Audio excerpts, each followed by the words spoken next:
মাস আকারে সাংবাদিকদের বিরুদ্ধে এই আক্রমণ, আমি মনে করি এটা স্বাধীন সাংবাদিকতার বিরাট একটা পরিপন্থী ব্যাপার এবং এটা ভয়ের ব্যাপার।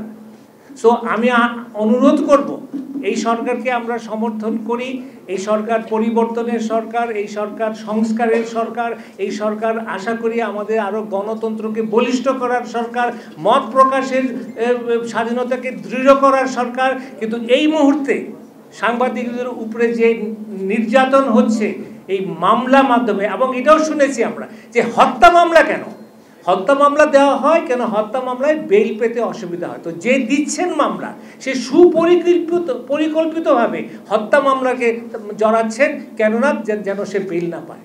তো এইগুলো তো আমাদের কাছে একদম প্রতীয়মান, সরকারের কাছে কি প্রতীয়মান হবে না?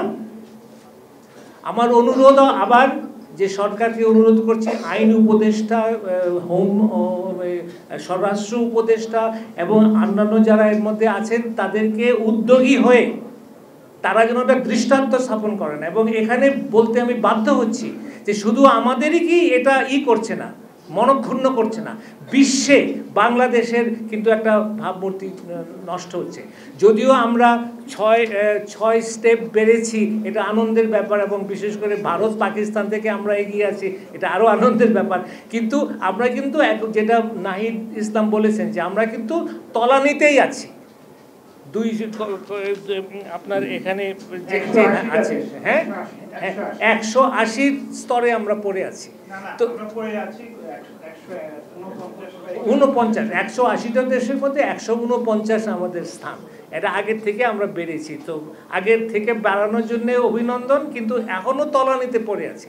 যাই হোক, তো সম্পাদক পরিষদ থেকে আমি এইটুকু বলতে চাই যে আমরা এই সম্পাদক পরিষদ ফ্যাসিবাদীর সময়ে 16 বছর শেখ হাসিনার সময়ে আমরা কোনোভাবেই কোনো রকম করি নাই, কম্প্রোমাইজ করি নাই, এবং যার ফলে আমাদের প্রতিষ্ঠানের প্রতিদ্বন্দ্বী করে আরেকটা প্রতিষ্ঠান ওই সময়কার সরকারি সাহায্যে স্থাপিত হয়েছিল, আমি নাম উল্লেখ করব না। কিন্তু আমরা আমাদের জায়গায় ছিলাম, স্বাধীন সাংবাদিকতায় বিশ্বাস করি, দেশপ্রেমে বিশ্বাস করি, সমাজের উন্মেষে বিশ্বাস করি, ব্যক্তি স্বাধীনতায় বিশ্বাস করি, এবং কোনো সময় সম্পাদক পরিষদের কোনো সদস্য এমন কোনো কাজ করবেন না যেটাতে আমাদের গণতন্ত্র, বাক স্বাধীনতা, দেশের স্বার্থ, দেশের সার্বভৌমত্ব বিন্দুমাত্র কম্প্রোমাইজড হয়।